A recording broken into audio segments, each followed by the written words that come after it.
Okay, welcome back to 24 days of personal branding. Today, we're going to figure out what to put in your social media bio to attract your ideal customers or clients and get them to follow. Whether you call it your personal brand statement, your social media bio, or your elevator pitch, today you'll get clear on what yours should include.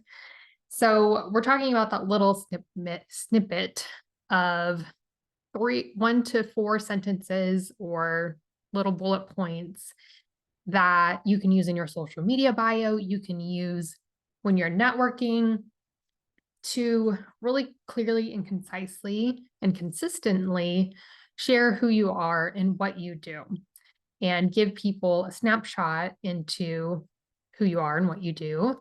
Um, so the definition I found on the internet for a personal brand statement is a personal brand statement is a couple of sentences that highlight your unique skills and experience. It's meant to be a quick introduction to people who discover you online because it summarizes what you can offer them. Basically, it's a catchphrase, tagline, or elevator pitch for you as a professional individual. So that's what it is. Ideally, you're consistently giving the same message, whether it's on social media, you're meeting someone for the first time, or anywhere else that you're going to have a short little about you. So today I'm going to talk about the benefits of having that and how to create yours so that it helps you get to what you want, whether that's more followers, more clients, more email list subscribers, a bigger network. Following this model is going to help you do that and take out the confusion and indecisiveness of knowing what to include, right?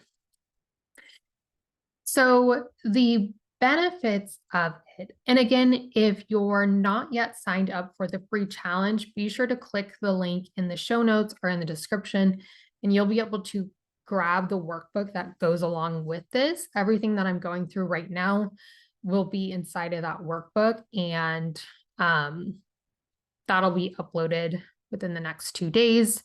So if you're listening to the podcast or watching this on a replay, go and grab that if you want to be able to download that and just be able to read it or have it with you as you go through this.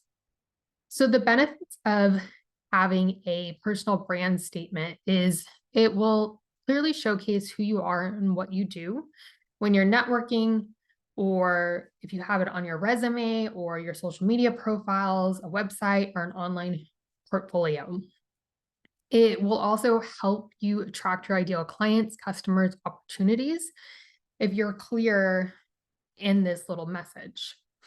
It's going to increase your own self-awareness. So if you can yourself be clear on who you are, what you do, how you do it, and say it in a consistent, concise, clear way, that's just going to give you more of a North Star, right? Like we've been talking about throughout this entire challenge, is having that North Star of different elements of your personal brand so that it's a lot easier for you to do, either know which opportunities say yes to, which people to onboard, which types of content to create. All this is going to help you get clarity. And having this personal brand statement is going to help you be able to clearly articulate exactly who you are. It also allows you to control the narrative because you're being very clear and consistent about who you are and what you do.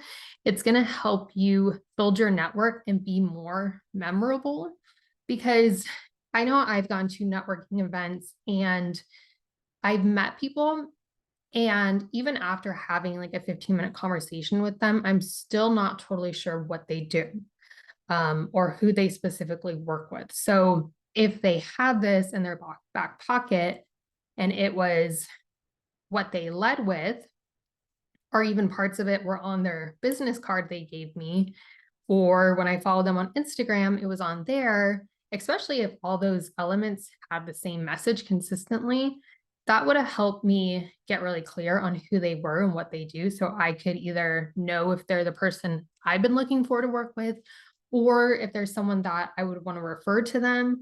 But when it's not really clear, it makes that pretty much impossible to do, right? I can't think of you off the top of my head when someone says, oh, one of the examples I'm going to use today is about someone that helps sleep train babies. So say I'm talking to someone and they're like, oh my gosh, I've been up all night with my baby. I don't know what I'm going to do. I'm a first time mom. And if I had known someone that clearly said, what I do is what I'm going to go through, sleep train babies, then it would be really easy for me to refer that person to them. But if instead they like went on these random tangents or shared other random things about themselves, I wouldn't be able to make that referral because I wouldn't be clear that that is what they do, right? So now we're going to get into how to create yours. There's a couple elements that I want you to grab from previous things that we've done. So your ideal client customer, who you help, your offers or products or services, how you help, what you help them achieve. So their goals, their desires, any challenges that they have, their pain points or struggles or things that keep them up at night. You also want to have your title, your professional niche. What is that niche that you decided? What is your offer? We haven't gone real deep into figuring out your exact title, but if you have that, you might use that here. And then what makes you different? Why should someone specifically work with you? So we're going to go deeper into that, but grab anything you already have from previous questions. That might be your experience, your skills, why you do what you do, unique things about yourself. Yeah, that. Okay. So as we're going through this, keep in mind that you want to be clear, concise, and consistent. So don't try to put in a bunch of fluff words or make it cute or say things that don't really mean anything. The less words, the better. And the top line should be the most important. So when I was trained as a journalist, one of the things we learned is that every sentence should be less important than the one before it, because you never know when someone's going to stop reading whatever they're reading, whether that's an article or your bio. So if you wait to put the most important thing that they need to know on the fourth line, say, they may never get there. So the most important thing needs to be at the top, and then the next important, and then the same goes down, right? So I'm going to give you basically the 4 sentences that I like to use, but remember, you can make this your own. So you don't have to include all of them. You can change the order if you feel that one of them is more important. Just once you create it, make sure that you're consistent with it everywhere. You update all of your bios to match what you put, and that it's in any other branding. So there might be some type of version on your business cards, or your business cards might just have the first line that you create, on your website, anywhere else. If you're going to speak at an event, this might be the little blurb that is about you versus a full-on bio. Okay. So let's get into the templates. Again, if you download the free 24 Days of Personal Branding Challenge, once I upload this replay, you'll be able to watch it, pause it, and go through the workbook that will have all of this spelled out for you. So sentence number 1, I like to put I help statement. So it's who you help and how you help them. There's a couple of different ways that you can do this. One of them is to structure the sentence. So it's I and then a verb. So I help, I guide, I teach, I create. It's up to you what you want to use, what you feel like really evokes what you do and matches your brand. And then you want to describe your ideal customer or client. So if you say for your verb teach and your ideal customer or client is new moms, you could say, I teach new moms. And then it's how you help them. So it could be, I teach new moms how to sleep train their babies. Another example is, I train is a verb, beginner runners. So that's the person that they help in preparation for their first marathon. So the thing you help with is people prepare for their first marathon. So I train beginner runners in preparation for their first marathon. Okay.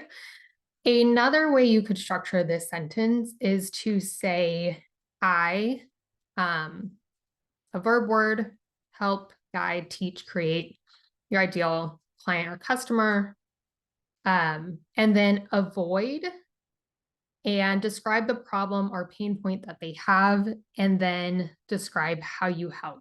So an example could be, I teach new moms how to avoid sleep deprivation by sleep training their babies.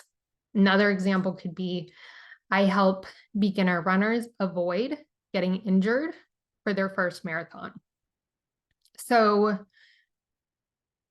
in that example, you're specifically targeting the thing that they're trying to avoid or get out of,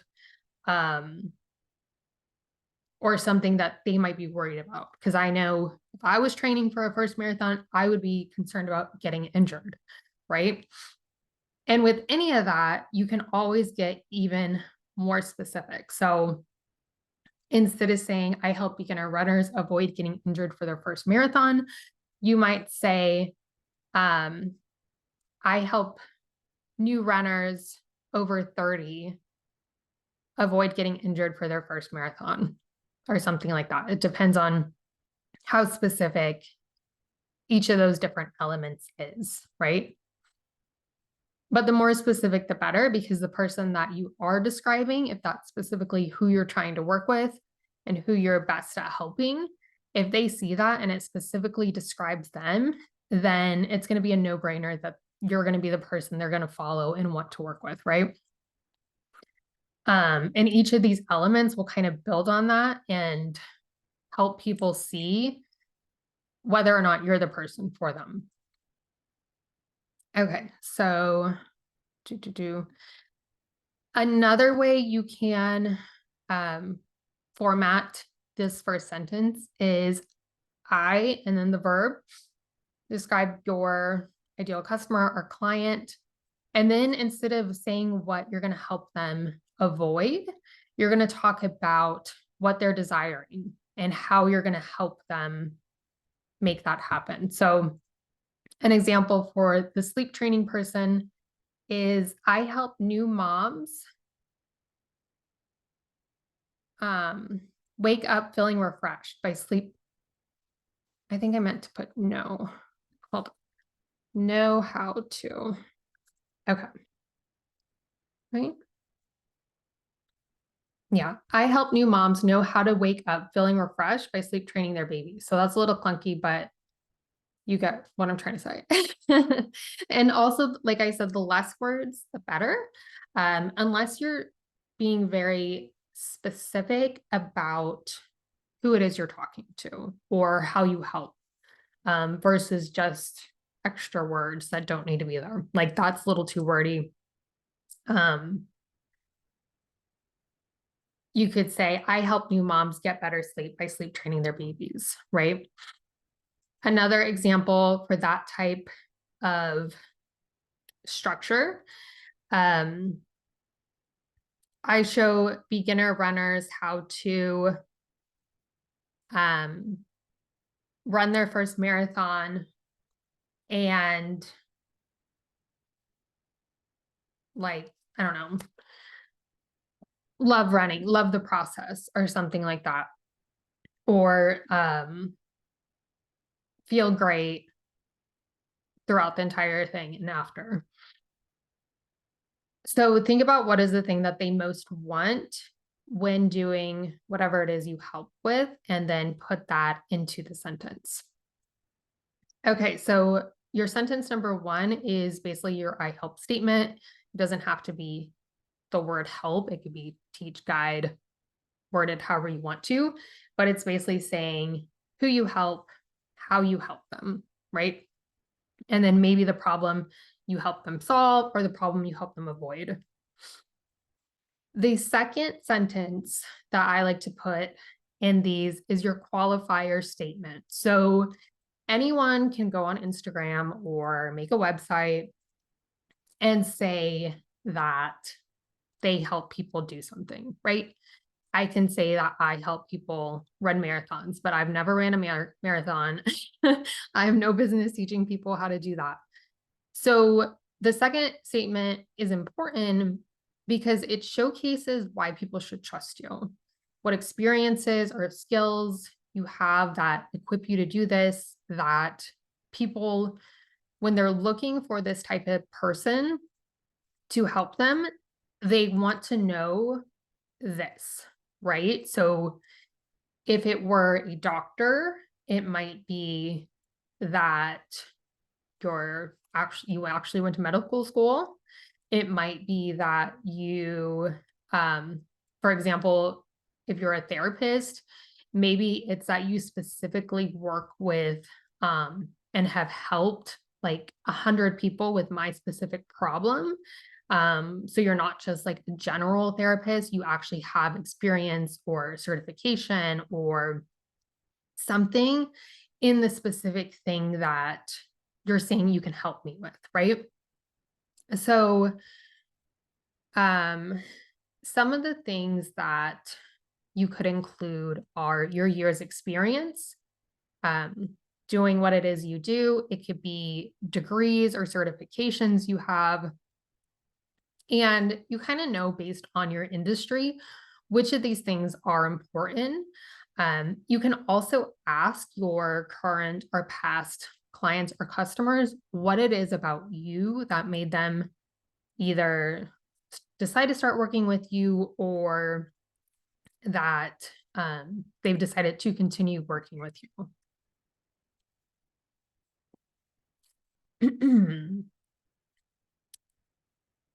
Another option you could use for this sentence is the number of clients or customers that you've helped achieve whatever it is. Financial results, if that makes sense to your business. If you help teach people, if you help teach people how to invest, maybe you talk about how much money all your clients have been able to create for themselves based on your investment strategies. If you're like a business coach that helps people make more money, maybe you talk about your own financial accomplishments, or you talk about the financial accomplishments of your clients or customers. So that could look like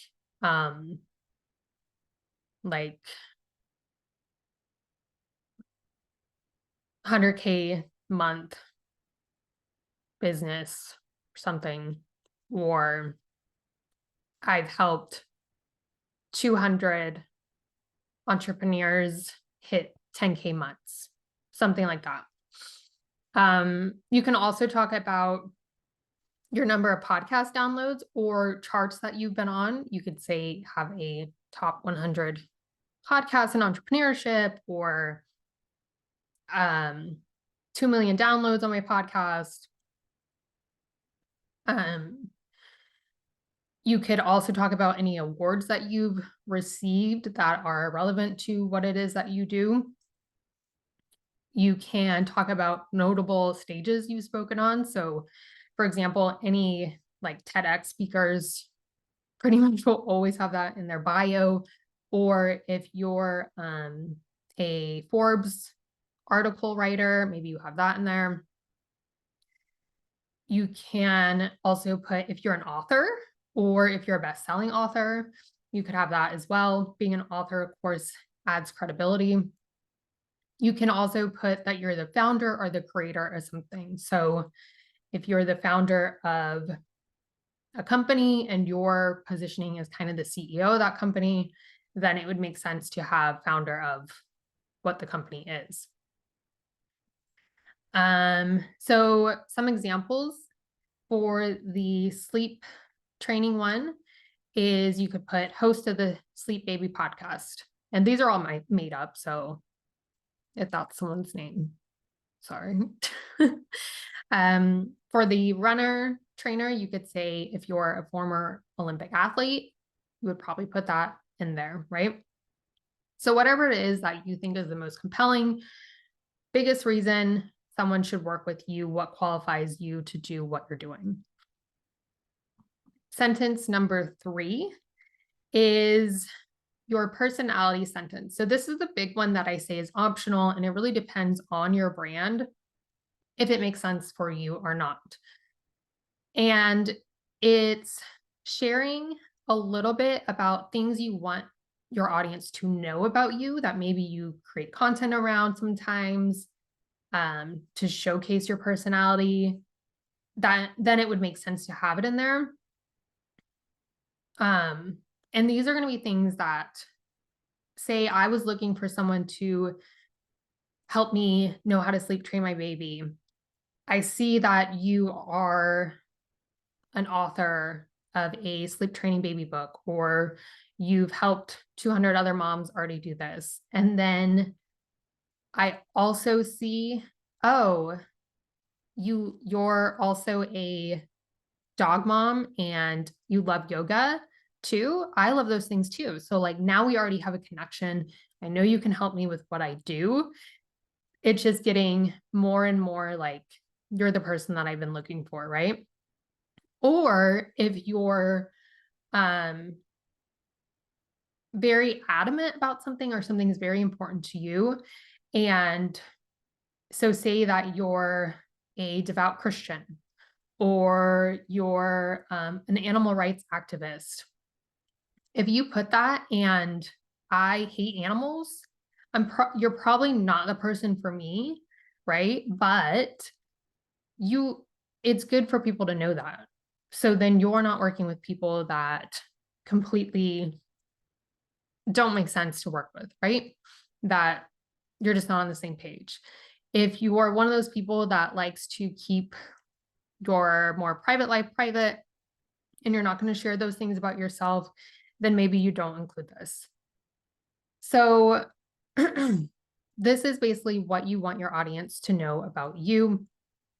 There's a couple different things you could share here. It could be other roles that you have. So if you're a mother, a wife, a grandma, a full-time student, a dog mom, so any other title that you have. Maybe you are running your business, but you're also a full-time teacher, right? So that could be something that is here too. You could include your hobbies. If that's something that's really important to you and that you post about or you want to post about, then you can include that. So maybe you're a fisher, maybe you love traveling, maybe you love hiking, maybe you like going to brunch or you love baking. So those could be different things you could include. And then you can include passion. So if you're, like I said, an animal rights activist or devout Christian, and a lot of these can like overlap each other. It doesn't really matter what thing you put these under. It's just what makes the most sense for you to let other people know about you. Okay. And then the last one is that you could include is like a favorite quote. You could also include your why here.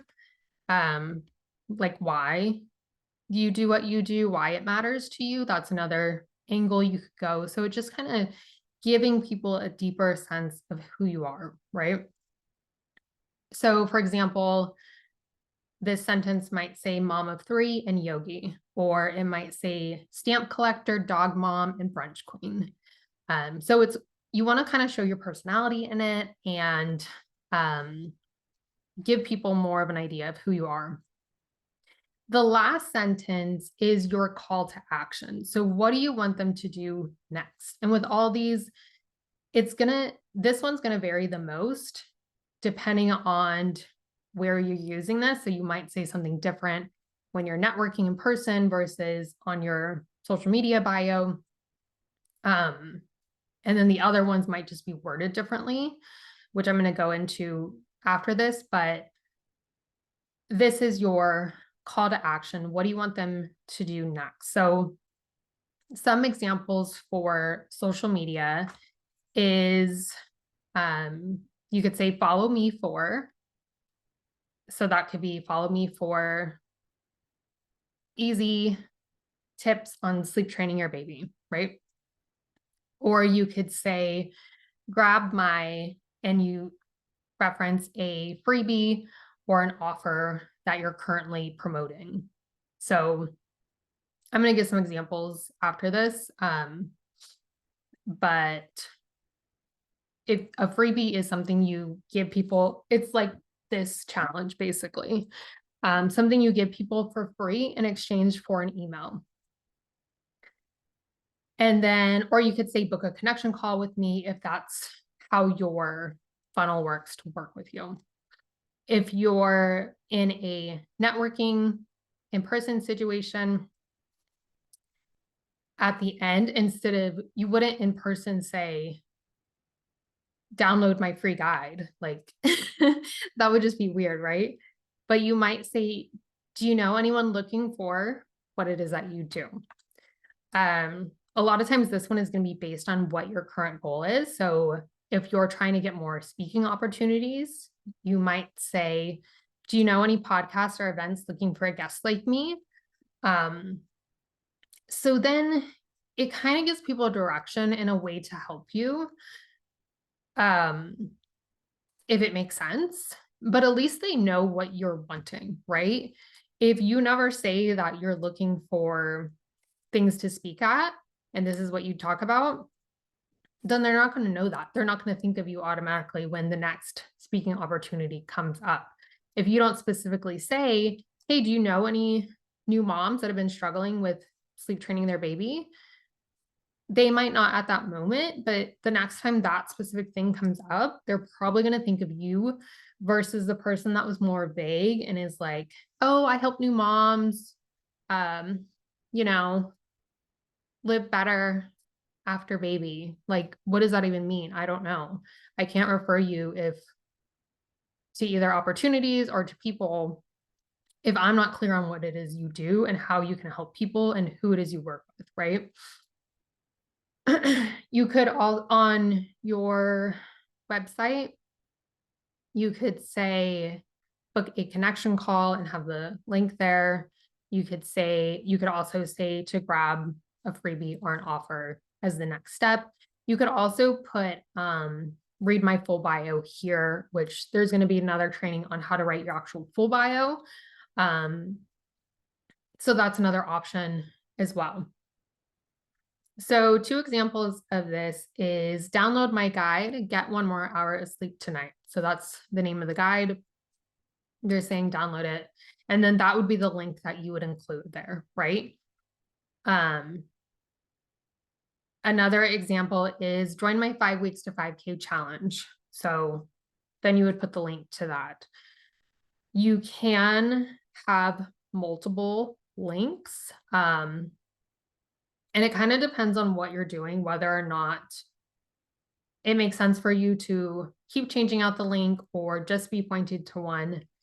For people that have a podcast or a blog or YouTube that they're constantly pointing people to, and then they're also promoting either something paid or something free or connection call, anything else, it would make sense to have multiple links because otherwise, anytime you put out a blog, you're going to have to take away that link to the thing you're actually promoting, right? But you don't want to just have all your links under the sun. And I'm talking about if you have a landing page with multiple links, or like if you go to my Instagram right now at Azalee Maslow, you'll see if you click on that, it goes to a link tree that has multiple links. But that isn't everything that I have available. It's mainly the things that people can dive deeper with me and the things that I'm currently promoting, right? The other good thing about that is say like right now, I've been talking about elevate my one-on-one mentorship / done for you offer. And I've been talking about Karma, my group mastermind. So a lot of my links will go to the link tree. And the thing that's nice about that, it's good and bad, because it's always nice to have a link that goes just directly to what you're talking about, because people will get distracted, right? We're very busy. We're all overwhelmed. If I just give you one link and I'm like, hey, this is for this one specific thing that I've been talking about for 2 weeks, here's the link, fill out the form or buy it or put in your email, then people are a lot more likely to do that.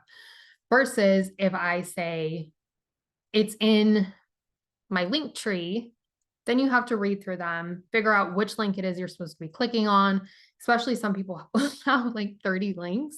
I think that's a big thing. Don't have so many, less is better.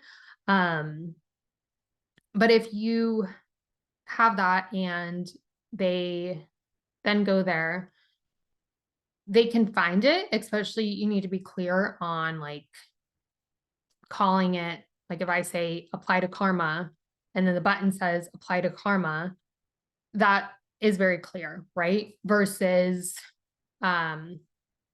saying I say apply to Karma and then the button says apply to my mastermind. You might not realize those are the same thing, right? So again, being consistent with that.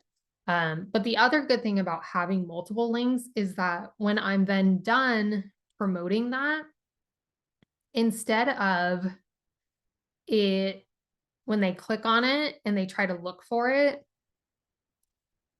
if you have multiple links like that, it'll then just it'll show them whatever you're now promoting.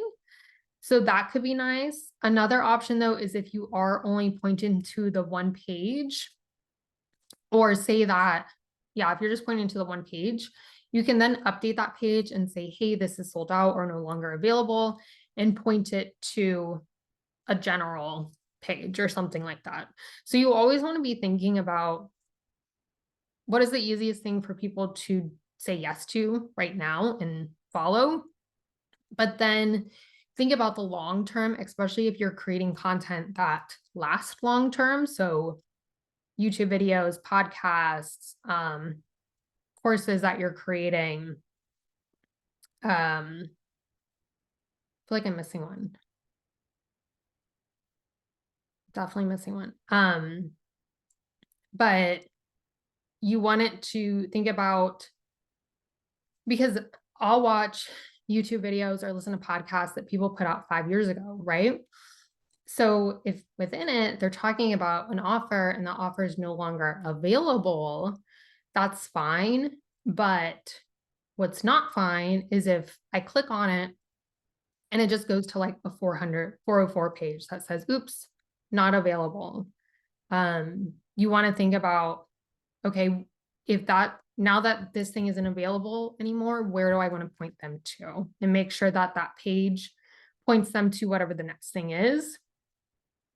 That ideally something that is going to consistently either be updated, or it's just like a page with all your offers, or it's a link tree that then you're updating with whatever the current freebies and offers are, or a page like that. So then you don't have to consistently go back and update every single thing. So just think about right now what makes most sense, and then long term, whenever you're ending something, make sure that you're tying all those loose ends so that you're getting the most out of any free content, especially that you're putting out there. So it can still serve you years down the road versus people clicking on it and then it's a page that doesn't go anywhere and then they just move on. That piece of content could be serving you years later, right? So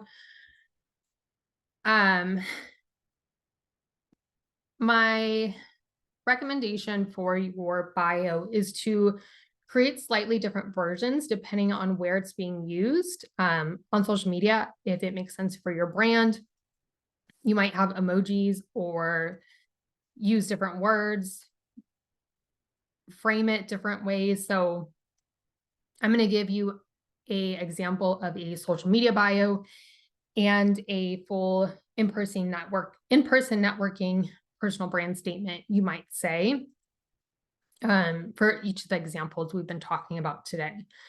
So number one for the social media bio, you might say, sleep train your baby with me. Under that, 100 moms helped and counting. Under that, mama 3 and stamp collector. Under that, follow me for sleep training tips. So it's very like boom, boom, boom. This is who I am. This is who I've helped. This is a little bit more about me. This is your next step. You want to lead people in position yourself as a leader. You have to tell people what the next step is versus just leaving them astray, right? How many times do you scroll on Instagram and you love someone's content, but you don't like the video, you don't comment on the video, and you don't follow them, right? But sometimes in those, people will say at the end, hey, if you like this content, be sure to follow me so that you can see my future videos. And then you're like, oh yeah, I should follow them. It's not being annoying. It's just reminding people what is the next step so that you can keep serving them, basically. So an in-person networking example of this same sentence might be, hi, I'm Margaret. I help new moms sleep train their baby with my sleep training courses. I've helped over 100 moms finally get a good night's rest. Do you know any new moms? So that is a lot more, it's worded like how you would say it in conversation. You're not going to say the social media version in conversation. But on social media, you want it to be skim worthy so people can glance at it, see what you do, how you do it, who you help, and quickly know whether or not you're who they've been looking for. Okay, I'm going to give the example of the person that trains marathon runners, and then that is all we're going to have for today. So for their social media bio, it might be, I'll help you run your first marathon, followed by former Olympic athlete, followed by join my five weeks to 5K challenge. So that is very concise, very clear, to the point. You know who they help, you know how they help, you know the next step of working with them. And there's no fluff in there, right? They also didn't include any additional details about them. So maybe that didn't make sense for them, or it just doesn't seem very important, right? Or sometimes you don't need that in there because if you glance at someone's content or their highlights, you can see that other information already there, right? So if they were to meet someone in person networking, they might say, hi, I'm Jessica. I help people run their first marathon with my challenges. I got into it after my first career as an Olympic athlete and wanted to help people get into the sport I love so much. Have you ever thought about running a marathon? So that gives people the next step of where you want them to go. Because from there, they might say, oh no, like I'm not really much of an athlete, but my brother has been talking about running a marathon forever and has never done it. I should connect you to, right? Or they might say, I've always thought about doing it, but I'm scared about getting injured. And then that leads into more of how you can help that person, right? Versus just not saying something that can help lead to talking more about how you can help someone, right? All right. So again, if you haven't signed up for the challenge, you can click on the link. I'll put it in the show notes and I'll put it in the description everywhere. So then you can get the replay of this in the workbook. And if you have any questions, just comment them inside of my website after you sign up under this actual video. So all of the answers will be in the same place. And I think that is everything. I hope this helped. I will see you guys on Thursday for the next training. And thank you so much for watching.